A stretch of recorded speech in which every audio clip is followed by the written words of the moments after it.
Welcome to Classic Value Investors and Microcap Explosions. This is a video about booking holdings, which is why is this a great business video series. And I'm going to talk about booking holdings, and I'm going to compare it to American Airlines, okay, the airline. And if you don't know what booking holdings is a provider of online travel with 6 brands: Booking.com, Kayak, Priceline, Agoda, rentalcars.com, and OpenTable. So out of these brands, I'm mainly thinking of it as if you want to buy airline tickets, many people go to Kayak or Booking.com and get airline tickets because they can compare the prices between various different airlines. And I wrote about this company on page 22 of How to Profit from the Coronavirus Recession. And if you read my book, you will notice that within that book, there was not a single airline company. There was not a single cruise company. And obviously, Bookings.com or Booking Holding, it was obviously absolutely a bet on the recovery. And why didn't I talk about the cruises or airlines for the recovery? And then the simple answer was because airlines and cruises are not very good businesses. They have a lot of debt. Their business is not stable. So I thought that the risk of getting involved in such companies was too high. But I thought that getting involved in a company like Booking Holdings was a very low risk to play the recovery. And if you look at the stock of Booking Holdings from the point the coronavirus started, so let's just say from here, the stock price was about $1,200, $1,200.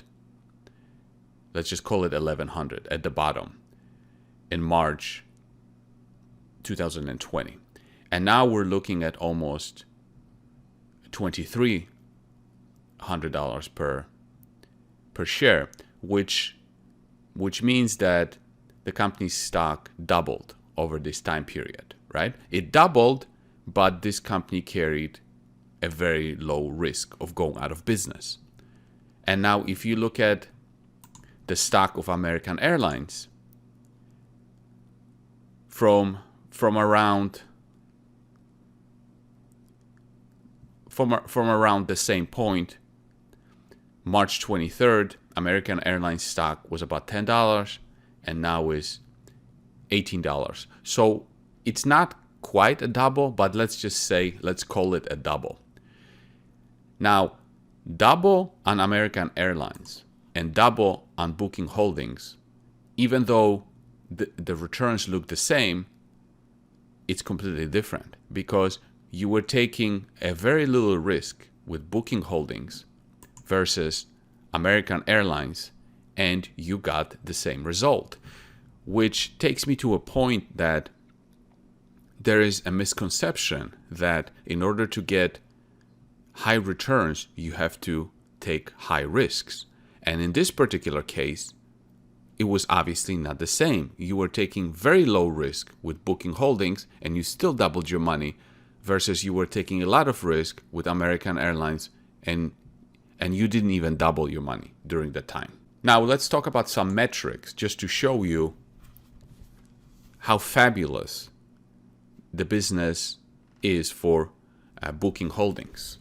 So if we look at return on assets, very nice, 19, 15, 11, 10, 16, 22. Return on equity are much higher, over 30% here, almost 30%, 23, 22, 40%, 66%. So from the point of view of return on equity, Booking Holdings has fabulous numbers. If you look at gross margins, again, fabulous.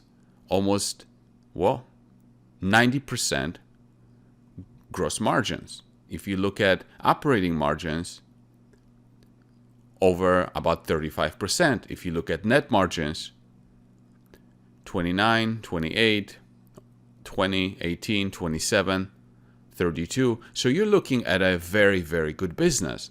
And why is that? Well, this company is pretty much a technology company, right? That uses its website, and it has a network effect. The more people that use the website to buy airline tickets, the more airlines would want to give those tickets to be offered on those websites. But the investment, the actual investment in the technology is very low in relation to how much it returns. And if you look at the same metrics for American Airlines, they're not even close. I mean, airline companies are known to be shitty businesses, and return on assets are all over the place. So here in 2015, they had a good year, 16, then 5, 3, 2, and then in 2020, negative. Return on equity, yeah, they can be high in some years and negative in other years, and that's because the business is not stable. If you look at gross margins, they are very low in comparison to Booking Holdings. Remember, Booking Holdings had 90% gross margins, and airlines have here 31, 32, 29, 26, 22, and then obviously in 2020 it was negative. And then net profit margin are tiny. 2015 was a good year, and then only 6, 4, 3, almost 3.5, and then obviously in 2020 negative. So it's a night and day between the quality of those two businesses, even though they kind of operate in the same industry.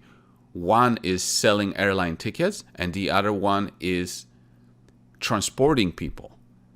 And to sell airline tickets on the internet through its website is capital light, and then to transport people on those airplanes, it's very capital heavy, because those airplanes have to either be leased or purchased or whatever. If we look at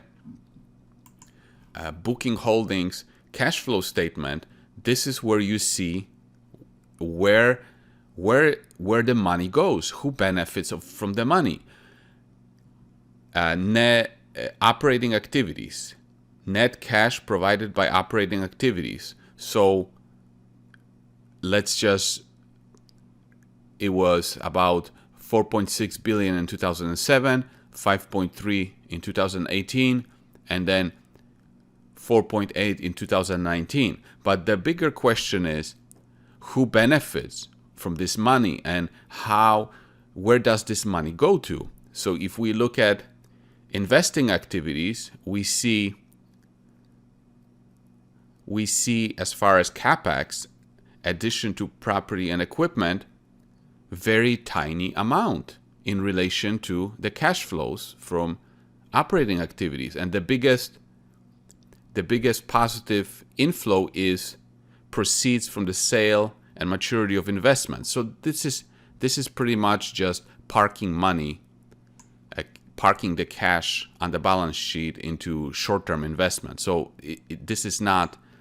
this money is not really being spent. But this is just those things mature, and then they get rolled over, and all kinds of stuff. Now, if we go into financing activities, we see the biggest outflow. What is this? What is this biggest outflow?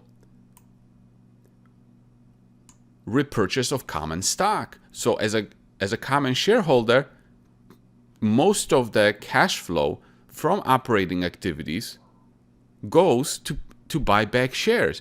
That's very good. That's reducing the number of shares. this company doesn't need to spend money on building a new website, buying an airplane or anything like this. So therefore, they're paying you through stock repurchases. If we look at American Airlines, let's see how American Airlines is spending its money that it's get from operating activities, assuming the operating activities are positive, which in 2020 they were negative. But let's look at the prior years. So how is this money being spent? Well, we look at cash flow from investing activities, and the biggest spender here is capital expenditures and aircraft purchase deposits, because this is capital intensive business. They have to keep buying planes, they have to keep repairing them, they have to repairing would be on the income statement, but they have to keep renewing their fleet. That's capital intensive, so most of the money goes here. And then the other ones are just similar to bookings in terms of a short-term investment, so this is not really important. But here, this is a capital intensive business, so that's where the money goes. It doesn't show up on the income statement, but that's where the money goes.